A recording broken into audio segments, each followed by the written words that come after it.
I think the major event that shaped my life was being a naval aviator when I was, I got my commission in wings at 18 years old, and then I went into combat at 19. And I think, as I look back on it, that whole experience probably shaped my life more than any incident or any event, although I remember when I was shot down in that war, and I remember how terrified I was, and it made me feel close to my family and to God and to life, and I was scared, and so I would have to say that incident, and then we lost a child. There was that incident, 4-year-old little girl. They had a profound effect on me and on Barbara. You know, when you lose a child, some families go apart. There's a common wisdom that the loss of a loved one for parents divides them later on. People cite divorce statistics. In our case, it was just the other way around. And our family has been close. And Barbara and I have been married for over 50 years. And I think that horrible incident drew us even closer together.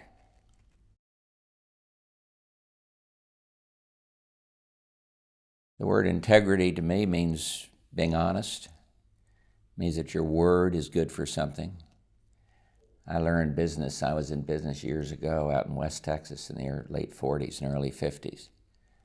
You didn't need escrow agreements and 25 lawyers. Your word was your bond. You shook hands with a person and the deal kept. It made. Nobody would run away from a handshake. Integrity is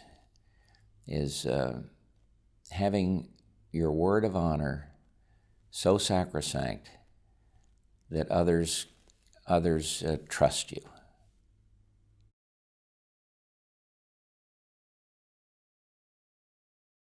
Much more than you'd believe from the current wisdom that everybody in politics is selfish. Everybody's in there to glorify himself or herself, that all politicians are corrupt. I'm disturbed by the attack on political figures, the assumption that everyone is guilty until proven innocent, just 180 degrees different than the justice system ought to be. And I don't know what it takes to change that. I think the attacks that hurt me the most were not those that differed with me on abortion or guns or prayer in school or on balanced budgets or on taxes. The ones that hurt the most were those that challenged my character, didn't trust my word. And I think there's an adversarial feeling in the press that all politicians are going to lie to me, and therefore it's my obligation to get to the truth. It's a very unhealthy view, and some political people do lie all the time and step over their friend to achieve the objective themselves. But I'm one who believes that one's word of honor is about one of the most fundamentally important things there is.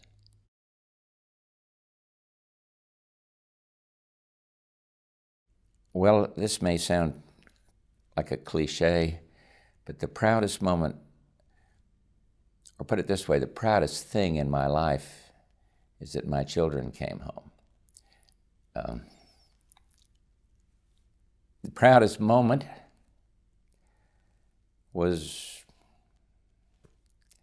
I guess, domestically when I signed a piece of civil rights legislation known as the ADA, doing something for the disabled. Massive piece of civil rights legislation that put disabled people, 50 million of them, into the mainstream, or at least removed legal obstacles to their being in the mainstream. And the proudest moment internationally was when we prevailed over a brutal dictator, formed a coalition that overcame public opinion in this country, cynicism in the press, reluctance in the Congress, to do what was right. To say that a country, this instance Iraq, with the 4th largest army in the world, was not going to brutalize its neighbor, take over his neighbor by force.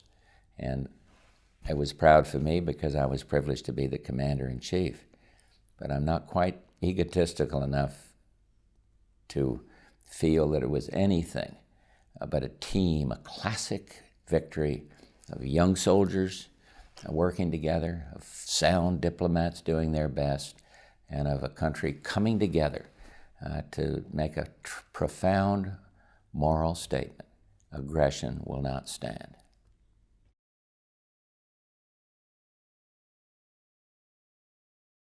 Well, nobody likes to lose. I used to call home when I was a 14-year-old soccer player away at school and tell my mother, I got 3 goals today. And she'd shake me off over the long-distance phone and say, it doesn't matter, how'd the team do? And I guess I was going to answer the question that the biggest difficulty was losing a presidential election, losing a race for the United States Senate. I thought the world was going to end for me politically. And 18 years later, I was elected President of the United States. I guess the biggest disappointment was that I wasn't able to communicate properly to the American people with the proper conviction and the proper ability where the country really stood. The pessimists, the naysayers, the change wanters overwhelmed me, and I wasn't good enough. I wasn't articulate enough to have the country understand that we weren't in a recession, but that we were in a rather booming economy in the last half of my presidency. That was a personal shortcoming, a failure on my part. My predecessor could have handled it pretty well, Ronald Reagan. Well, let me say this, and I don't want to be a bitter note on the press, but there is an unaccountability. The charge that got me the most was against my character. It was alleged that I went to Paris to meet with Iranians in 1988 to talk them into holding Americans hostage until after the presidential election. I fought for my country. The fact that this charge could be given credence by the press got right to my soul. The fact that it caused the Congress to spend $2 million running down this outrageous charge against my very soul really affected me. And it still does. And it will to the day I die. I fought for my country. And to suggest that I would make an insidious deal like that with Iranians so that Ronald Reagan and I could win an election, it was horrible. And I fault the press for that. I fault them for their unaccountable charges that were subsequently shown to be totally false. And I fault the Congress from pursuing this outrageous allegation against my character. Good friends there on the Democratic side insisting on the hearing. In a sense, I'm glad they did, because now there was total vindication, and these charges were shown to be totally erroneous. But it hurt, because it transcended politics for me. It got to what I am. Would I do that? I went to a missing in action POW meeting just before the election. And some idiot got up and started yelling me that I knew there were live Americans in Vietnam and I was unwilling to bring them home. Look, that had nothing to do with Vietnam prisoners. What it had to do with was character. Would an American president, would I, who fought for my country and did my level best, leave an American incarcerated knowing that we could do something about it? And the answer was no. It's the attack on character. It's the attack on your very fiber, your being, that hurts. And who's guilty? Well, I think to some degree the press is much more unaccountable and ferociously adversarial. And I think there's some that have accepted the view that, well, this might well be true. The man doesn't have the character. And I did. I made mistakes. Screwed things up real bad on a lot of things. Couldn't get things done the way I wanted. But it wasn't because I was couple of quarts low on character.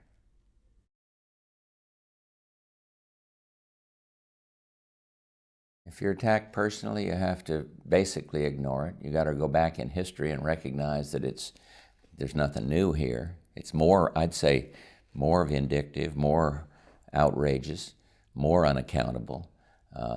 The way that Franklin Roosevelt was treated in the presidency by the press is entirely different than the way President Clinton or me or President Reagan were treated.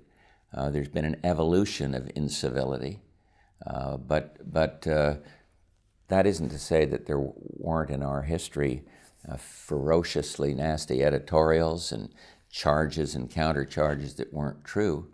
So I guess the answer is you have to have a relatively thick skin. You got to turn the other cheek.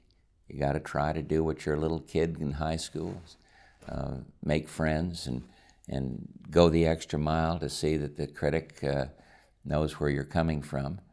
But it can be ugly. There's a pack mentality today. And one hound gets out in front and the rest of the pack are baying at the heels of whoever it is that's being pursued. It's not a good thing. And so what do you do when you're under fire? Try to tell the truth. Try to give it your best shot. Don't take it too personally. And get on with your life.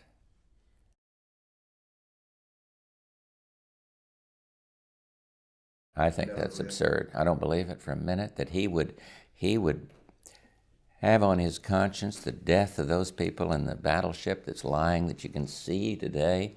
Somebody still in it out there at Pearl Harbor, that he would have that guilt on his hands. I don't believe it for a minute. I think there have been cases in history where the disclosure of information would cost more lives, and the price for not disclosing it might have been a life.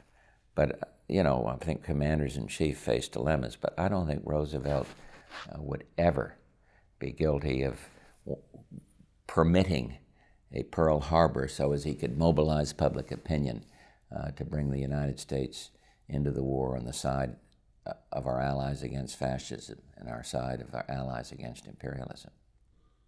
And an allegation can be made against a public figure or a private figure or a neighbor, and say it once loudly and getting enough coverage or enough spreading of the disinformation, and a person can be severely damaged. I'll give you an example, a personal example. It was alleged that I was out of touch. We need change. Bush, as a president's out of touch. He came from a privileged background. Doesn't understand the hurt around this country. I went down to see a technology show, and one of the items in the show was brand new technology on checkout counters. It showed a machine that had never been invented before, and as my recollection is correct, wasn't even on the market at this point. And a guy brought in a crumpled milk carton and ran it across this scanner, and it did something that no other scanner could possibly do. And I made some comment, well, this is amazing, this is a wonderful thing. And the people that produced this were saying, well, this is the state of the art, and we've got more to come, and it was wonderful. A lazy little journalist with a famous name working for the New York Times, son of a decent and honorable father, but a lazy little journalist, was sitting in another room. He didn't see this. He wrote that here's Bush is out of touch. He saw a scanner. He didn't even know that at supermarkets you can scan something. It played right into the hands of the press that wanted to show I was out of touch, and it was picked up. And I noticed you nodding when I said scanner. You remember that. We pointed out to the press afterward that, one, the guy wasn't there. Two, this was brand new technology. CBS, not my favorite, came and defended me. Another one of the wire service reporters said that I got a bum rap. But the people don't remember that. What they remember is that I was out of touch, that I didn't even know what a grocery scanner was. And, you can't fight back against that kind of thing. You can do a better job in communicating, and I plead guilty to not being the world's greatest communicator, but That was a myth. That was a lie. That was bad for me. And yet it lives on. People remember the fact that Bush was out of touch. He didn't even know there was a grocery counter scanner. Now, what's the equity? What's the fairness in that kind of reporting, that kind of cynical attack? But the answer is, you can't let them get you down. You got to keep on trying to do your best. It gets back to what my mother said. Do your best. Try your hardest. Be honest. Heck, those high-achieving kids, I hope they're listening to that advice, because if they get to be president, if they get to win the Nobel Peace Prize, it's those kind of values that are going to matter.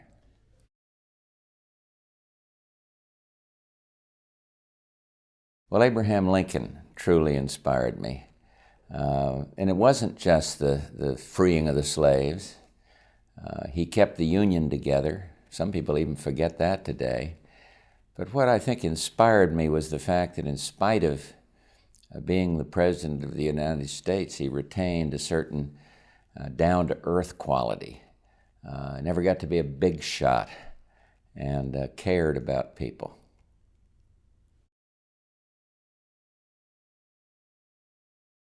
There were a lot of books I had to read. One of the historians here in Williamsburg talked about War and Peace. He read that in college. I had to read that in school. And it was an inspiring, lengthy treatise. I read it twice. Taught me a lot about life. I can't remember a specific book that inspired me. There was a marvelous book by Salinger called Catcher in the Rye. There was a book about discrimination called Gentleman's Agreement. And these books, I think, helped shape my life. But not, to be honest with you, not one book stands out as the defining book for me.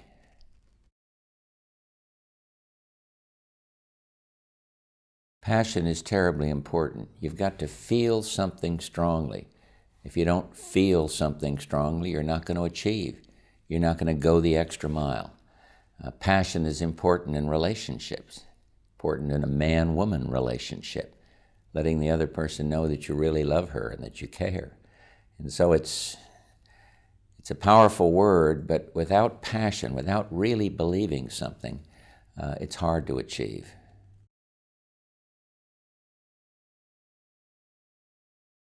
Know what you're talking about. Get out there and do enough homework, have enough background, understand enough history so that you are prepared for what you face today and prepared to achieve your objectives. So preparation is important, and it could be erudition, studying so that you're bright. It could be being schooled in values so you can be kind and gentle. It could be a lot of things, but preparation, particularly for the younger people who haven't really experienced the real business of living, it means work, and it means broadening yourself so that you can better perform, better achieve objectives.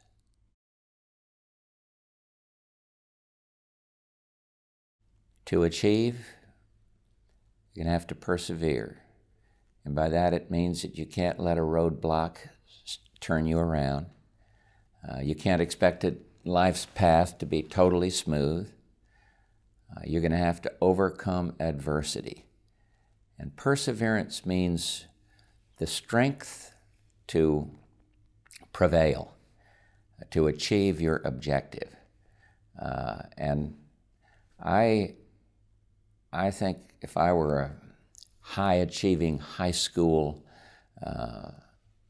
kid, privileged to attend the meetings like the one I'm attending now in Williamsburg, Virginia, I would say you've come a long way, you're better than your peers, but you're just beginning. And if you really want to make a difference, whether it's in helping other people or whether it's in fighting for your country, or whether it's in the political arena or journalism or physics, you've got to persevere. You've got to understand that there's going to be some enormous bumps in the road. And they can be personal. You can get hurt badly. You can lose a friend or a child or a wife or a husband. But you got to persevere. You got to be guided by certain principles and stay the course. If you quit, if you run away when the going gets tough, you won't really understand what a full life is all about.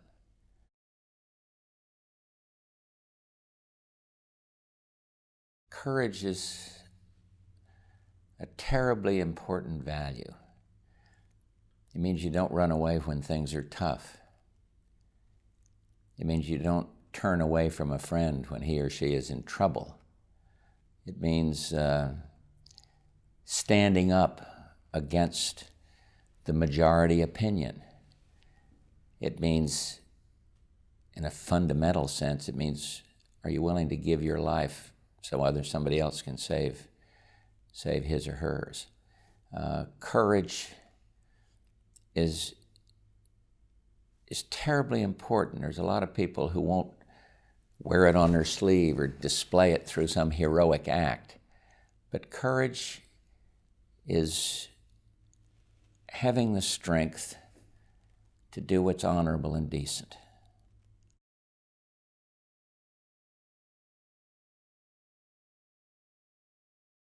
If I were to give advice to young people, high-achieving young people, for example, as assembled here in Williamsburg as I do this interview, I'd have to say, don't neglect your family. Politics is important. Sitting at the head table is glamorous. Traveling around the world trying to do something for world peace was wonderful. But family and friends and faith are what really matters in life. And I know that, I see it so clearly now. And so as they climb a ladder of achievement, I'd simply say, remember what Barbara Bush told those girls at Wellesley. What happens in your house is more important than what happens in the White House. And it's true. It's so 100% true.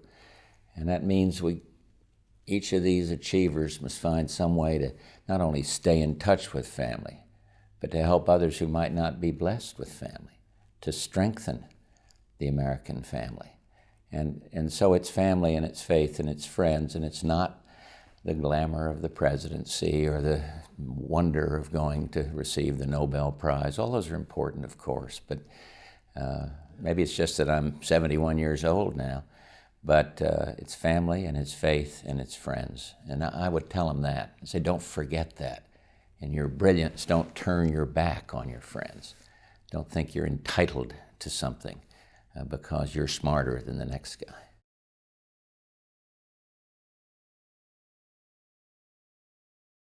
The American dream means being what you want to be, achieving something, doing what giving it your all to achieve.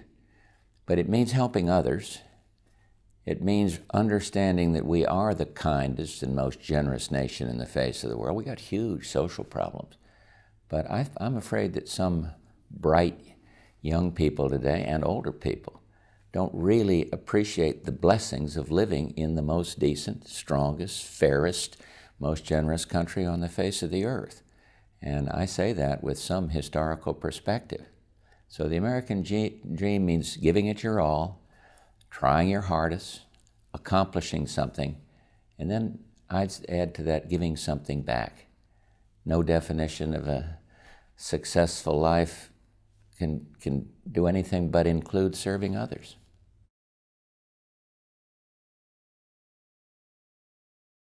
Vision's an interesting word. I'm the president that the National Press Corps felt had no vision. And yet I worked for a more peaceful world.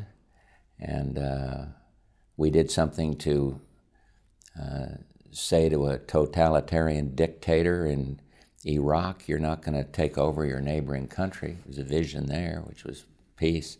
So I'm a little defensive in the use of the word because I think the pundits had it down that I had no vision. But I did. You need a vision. You need a central core.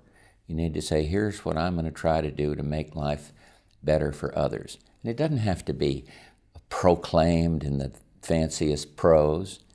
It doesn't have to be done with the most rhetorical flourish. It has to be your inner self. It's got to drive you, and it can be a personal thing. It can be your set of values. Your vision can be, I want to live to this code of behavior. So it can be so many different things, vision for one person to another. But I think you need it. I think you need to have a idea of where you want to be the next day or 10 years from now. I got a vision now. I've been President of the United States, and my vision is being the best grandfather in the entire world, and it's a good vision. You can let all these kids talk about all these marvelous books they're going to write, Nobel Prizes they're going to win, political mountains they're going to climb, but I can tell them, having been there, it's family that's important, and my vision is to stay the hell out of the press and to be a good father and a good grandfather. And that's a good vision, because our family's under great stress these days.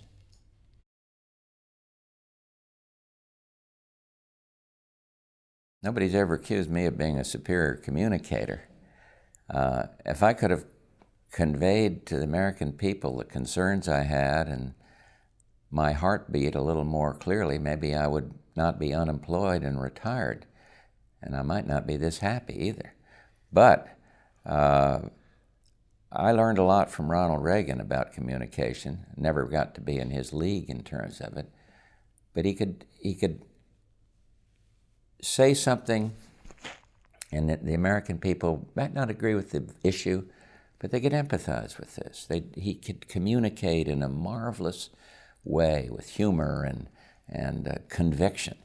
And I suppose it's a skill you can learn, but I was kind of figured, well, if I do my best and try my hardest, there'll be some good things, there'll be some failures, and American people will judge me on all of that, and they will in time. It takes time. I'm not going to write a memoir. Let somebody else figure out whether my shortcomings and my possible successes.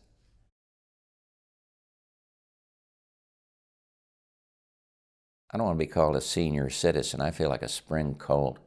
I don't want to be called a has-been, because there's things I want to do in life. But I've been there, and I'd say don't let the bastards get you down. And they don't anymore. I don't talk to them anymore, so they don't get me down. And I got my family, and I got so many blessings that I don't think I've earned, that I'm a very happy man. I can't wait for the next day.